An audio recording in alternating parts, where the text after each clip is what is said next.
Logos ministry इस channel में आप सबका हार्दिक स्वागत है। प्रभु यीशु मसीह जो पूरी दुनिया का उद्धार करता है, उसके अति पवित्र और मीठे नाम में मैं एलन लोबो आप सबको शुभकामनाएं देता हूँ। प्रभु यीशु मसीह आप सबको बहुतायत में आशीष प्रदान करे।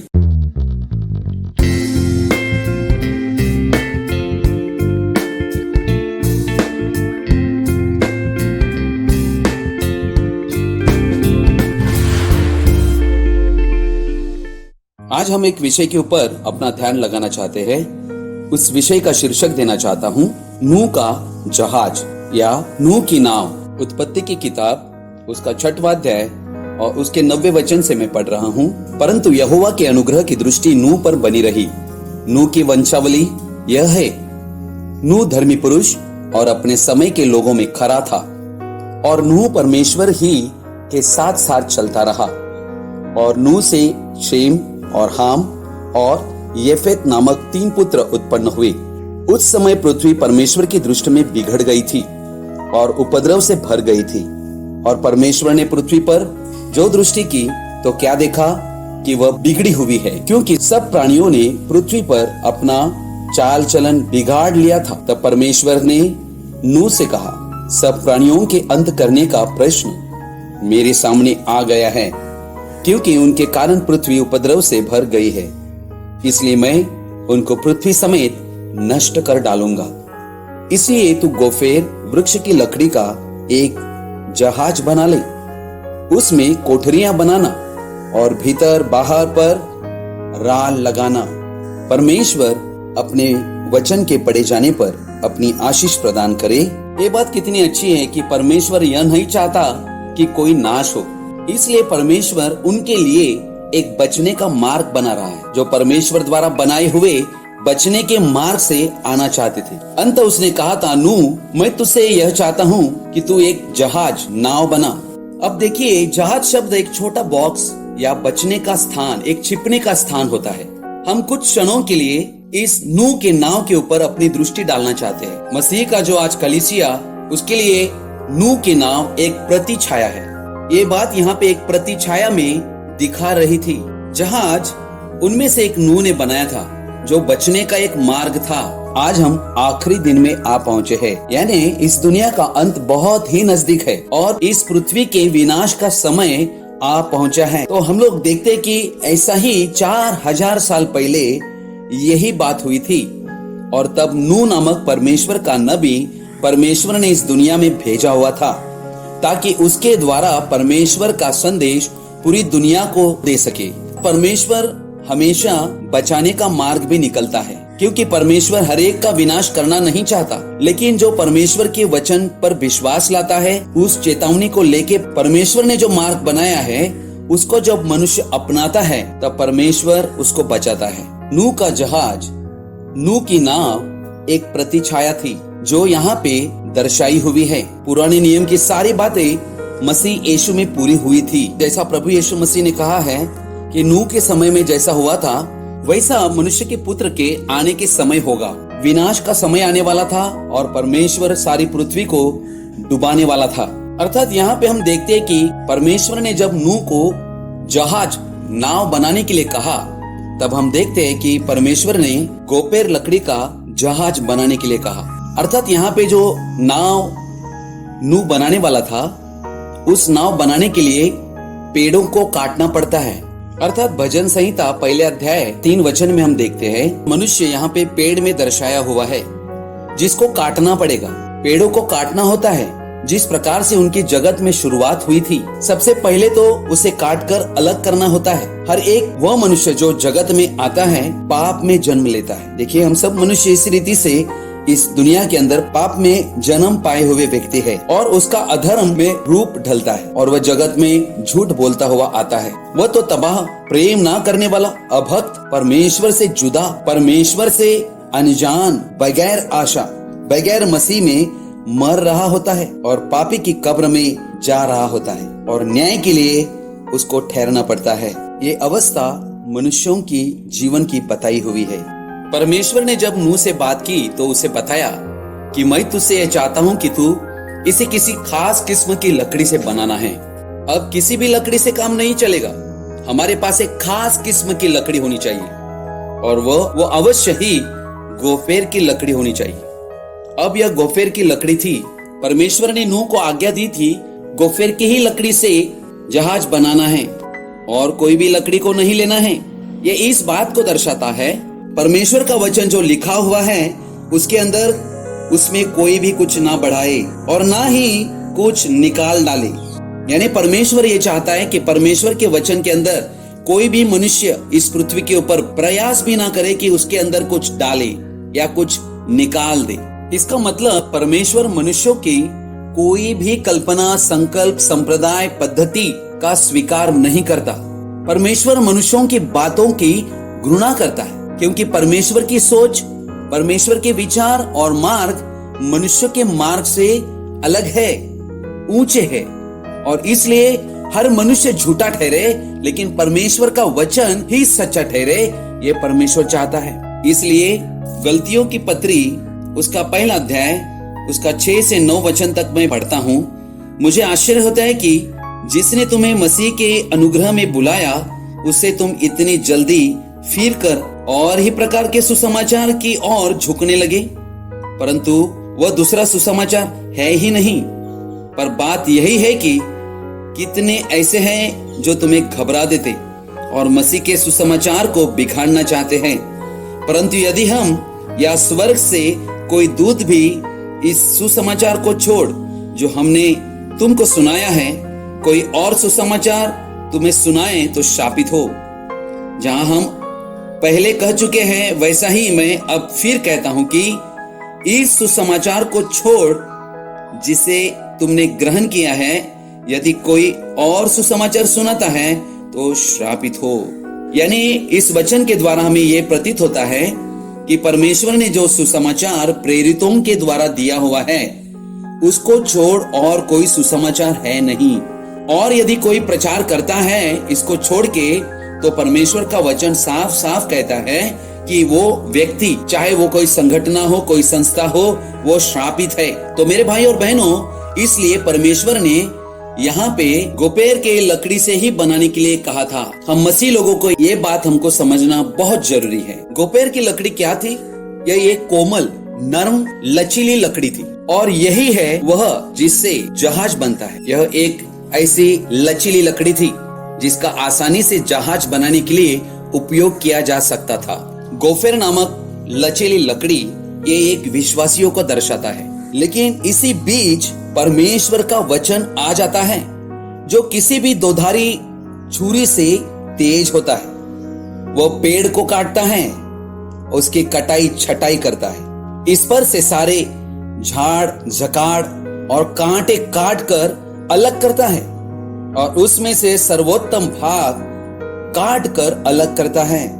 और वह रचयिता अर्थात मसीह के हाथों में लचीला होता है। अर्थात एक व्यक्ति जब मसीह यीशु के पास आता है तो परमेश्वर उसको इस दुनिया से काट देता है और अपनी इच्छा के अनुसार उसकी कटाई और छटाई करना चालू करता है ताकि उससे एक नाव तैयार हो जाए। एक विश्वासी ऐसा होता है जब वो खुद अपनी बनाई हुई धार्मिकता के पेड़ से कटकर अलग हो जाता है और परमेश्वर के हाथों में आ जाता है और रचयिता के हाथों में लचीला रहता है, तो वह हर एक धार्मिक मत सिद्धांतों की आंधिया से हिलोरे नहीं खा रहा होता है, परंतु ऐसा लचीला होता है कि परमेश्वर के वचन में इस कदर फिट हो जाता है कि उसका उपयोग आसानी से किया जा सकता है। अर्थात इंसान परमेश्वर के हाथों में लचीला रहकर बड़े बड़े काम कर सकता है। अब यदि जहाज इस लकड़ी से बनाया गया था जो लचीली थी और पानी अपने अंदर सोख सकती थी, तो उसे जलमग्न होने में बहुत ज्यादा देर ना लगती और वो इतना भारी हो जाता कि वो तुरंत डूब जाता, क्योंकि गोपेर की लकड़ी सचमुच में बहुत ही हल्की होती है और पानी उसमें पूरी तरह से अवशोषित हो गया होता। अर्थात ये बिल्कुल ठीक बात है। आज के बहुत से निष्ठावान स्त्रियों और पुरुषों के साथ परेशानी यही है कि वे पूरे तौर से खुद अपने को समर्पित करने के इच्छुक नहीं रहते हैं, परंतु गलती दोष के पीछे हो लेते हैं और यही कारण है कि जहाज पानी से इस कदर भर जाता है कि बिल्कुल भी आगे नहीं बढ़ सकता है। वह कश्ती तो ऊपर नीचे हिलोरे खाती है, डूब के लिए तैयार रहती है। अंत पवित्र आत्मा ने वहां पर किस प्रकार का मार्ग बनाया था। आइए हम देखते हैं। परमेश्वर ने नूह से कहा, उस पर भीतर और बाहर राल लगाना, उस पर दोनों तरफ राल लगाना है। राल तो एक प्रकार की एक वस्तु होती थी और वो कैसे मिलती थी, वो किसी दूसरे पेड़ से पीट पीट कर बाहर निकालते थे। यह एक रोजीन के जैसा होता था और इसे उबालते थे और उसके बाद उसे उंडेल दिया करते थे और ऐसे यह राल बन जाता है। मसीह एक मनुष्य होने के नाते अपनी दीनता में होकर और कलीसिया जो कि आज उसका जहाज है, वह यहाँ धरती पर उसकी अपनी निज आध्यात्मिक देह के अलावा और कुछ नहीं है। वही मसीह काट डाला गया था और उसका जीवन उसमें से मार कुट कर बाहर निकाला गया ताकि उसे कलीसिया पर लगाया जाए।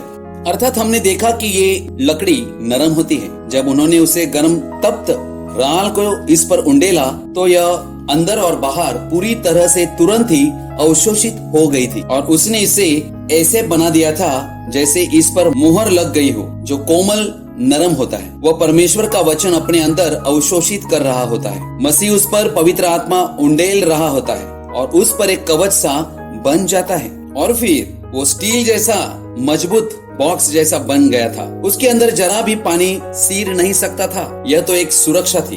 यह इसे दर्शाता है, हर एक व्यक्ति जो मसीह यीशु के पास आता है और उसे ग्रहण करता है, उस पर पवित्र आत्मा का इस कदर लेप लग जाता है कि वह मसीह के साथ ऐसा एक मन हो जाता है कि उसे मसीह के अलावा और कुछ दिखाई नहीं देता है। फिर वो संसार की बिल्कुल भी परवाह नहीं करता है। आप उसे धक्के मार सकते हैं, उसे उछाल सकते हैं, उसे लात मार सकते हैं, आप उसके साथ जो चाहे कर सकते हैं। वह तो एक मजबूत आवरण के अंदर सुरक्षित रहता है। दूसरे शब्दों में मोहरबंद हो चुका होता है। सारे सुराग और दरारें मोहरबंद कर दी जाती है और यही काम तो राल करती है और यही है जो बाइबल ने कहा था। इफिसियों की पत्री 4 अध्याय 30 वचन कहता है, परमेश्वर के पवित्र आत्मा को शोकित मत करो, जिससे तुम छुटकारे के दिन तक के लिए छाप की गए है या राल लगाई गई या कवच बनाया गया है। लकड़ी के हर एक अंश को, उसके हर एक निकास को, हर एक छोटे से छोटे छेद को, हर छोटी से छोटी दरार को, हर छोटे से छोटे छिद्र को मोहर बंद कर दिया गया था। ऐसे ही परमेश्वर का आत्मा हमें मोहर बंद करता है, हमें एक कवच के अंदर बंद कर देता है। कितनी शानदार बात यह है। देखिए, यदि आप उस राल को उस पर ठंड ही डाल देते हैं तो आपको उसमें कभी भी ऐसे छेद मिलते हैं जिनमें से होकर हवा आर पार निकल सकती है। यदि आप इसे किसी लट्ठे पर या किसी चीज पर पटक कर मारते हैं तो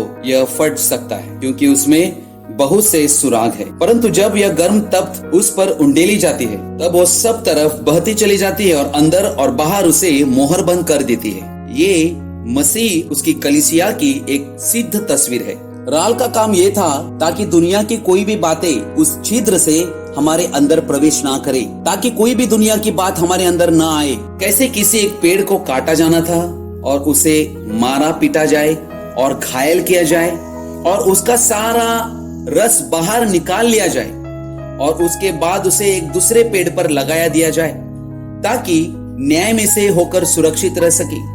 मसीह को काटा गया ताकि उसके जीवन के द्वारा और पवित्र आत्मा के द्वारा कलीसिया को न्याय में से पार निकल जाए। क्या आप इसे समझे? ये सब मसीह के बारे में बोल रहा है। पुराने नियम में सब कुछ मसीह था। यह सब कुछ मसीह का प्रतिछाया दिखा रहा था। इससे कोई मतलब नहीं है कि यहाँ इस जगत में आपके पास क्या है और क्या नहीं है। आप अपना हृदय परमेश्वर के संग एक लय में बनाए रखें, क्योंकि जो कुछ भी आपके पास है, आपके घर, आपकी जमीन जायदाद, आपकी सारी धन दौलत, आपकी सारी बीमारियां, आपकी सारी तंदुरुस्ती, आपकी सारी औलादें, आपकी हर एक चीज जो यहाँ धरती पर आपके पास है, आपको सब कुछ छोड़कर जाना होगा और आप फिर से सीधे ही आरंभ में चले जाएंगे। यदि आपका हृदय परमेश्वर के संग एक लय में कायम था तो आप फिर से उठ खड़े होंगे। यह बात वैसे ही सुनिश्चित है जैसे स्वर्ग में एक परमेश्वर है।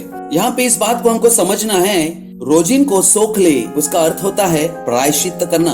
प्रायश्चित्त करने का अर्थ होता है बीच में खड़ा होना, मध्यस्थता करना। इस प्रायश्चित्त के कारण वो मनुष्य बच जाता है। यूहन्ना की पहली पत्री उसका 2 अध्याय और 2 वचन में आपके सामने पढ़ता हूँ, और वह हमारे पापों का प्रायश्चित है, और केवल हमारे ही नहीं वरन सारे जगत के पापों का भी। और जिसको ये राल लगाई गई है, यानी प्रायश्चित जिसके लिए हुआ है, वो यहाँ पे न्याय में नहीं आ सकता, क्योंकि उसके और न्याय के बीच एक प्रायश्चित बलिदान था, और न्याय संसार का पानी था। नूह के समय आने वाले परमेश्वर के न्याय को दर्शाता था। नूह एक पिता था, स्वयं पिता ही था, जिसने एक जहाज बनाया था, और जो उसी जहाज में अपने लोगों के साथ था। मसीह हमारा पिता है, जिसने अपने निज लहू से जहाज बनाया था। वही विश्वासी के साथ जहाज के अंदर है और उसके साथ संगति कर रहा है।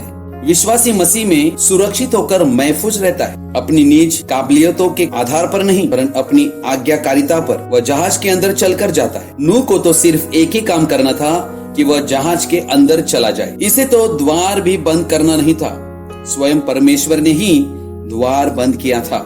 यूहन्ना रचित सुसमाचार उसका 10वां अध्याय 9वीं आयत से मैं पढ़ता हूँ।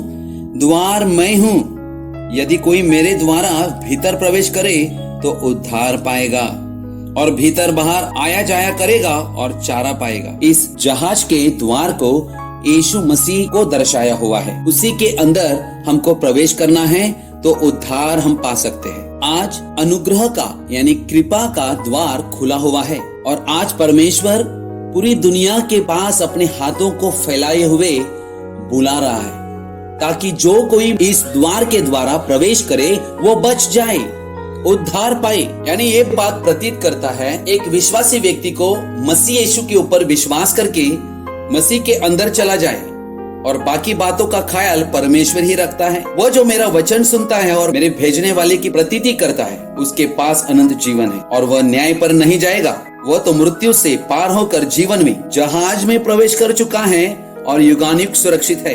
ये उसका अर्थ है। अर्थात वो राल जो है वो उसके और न्याय के बीच बिचवाई बनी हुई खड़ी हुई थी, और आज परमेश्वर के पुत्र यीशु मसीह का लोहू हमारे और समस्त न्याय के बीच बिचवाई बनकर खड़ा हुआ है। आमीन। इस पर कोई दंड की आज्ञा नहीं होगी, या यह न्याय पर नहीं आएगा, परंतु वह तो मृत्यु से पार होकर जीवन में प्रवेश कर चुका। आमीन। क्यों? क्योंकि वह तो जहाज के अंदर है। प्रभु यीशु मसीह ने अपना जीवन कलवरी पर उंडेल दिया था, ताकि लोहू बहाए जाने के द्वारा एक प्रायश्चित बलिदान अर्पित करे, जिससे इस व्यक्ति को जो जहाज में सुरक्षा में है महफूज रख सके, जिससे इस पर राल लगाई जा सके, अन्यथा उसमें पानी भर जाएगा। मैं चाहता हूं कि आप इस पर ध्यान दें। एक बार जब विश्वासी मसीह में आ जाता है, जब वो मसीह में अपना स्थान ग्रहण कर लेता है और उस पर भीतर बाहर राल लग जाती है, आपको सिर्फ यही बात करना होता है। नाव तैयार हो गई है, आपको तो सिर्फ अंदर आना है और विश्वास करना है। इसे तो सिर्फ यही एक काम करना था कि वह चलकर अपने अंदर आ जाए। परमेश्वर ने ही द्वार बंद किया था, और वो तब तक सुरक्षित था जब तक कि न्याय गुजर नहीं गया था। परमेश्वर ने ही द्वार बंद किया था, परमेश्वर ने ही द्वार खोला था। ऐसे ही तो आज इस विश्वासी के साथ होता है जो मसीह में है। जब परमेश्वर का न्याय नूह के समय में आया, तो ये परमेश्वर ने नूह के नाव को ऊपर ऊपर ऊपर जाने दिया। ये इस बात को दर्शाता है कि हमारे समय के अंदर मसीह यीशु की कलीसिया जो है वो स्वर्ग रोहन में ऊपर उठाई जाएगी। और आज इस उद्देश्य के साथ मैं आपके सामने इस वचन को ला रहा हूँ, ताकि आप भी उद्धार पाए। प्रभु यीशु मसीह आप सबको बहुतायत से आशीषित करे। आमीन, आमीन, आमीन।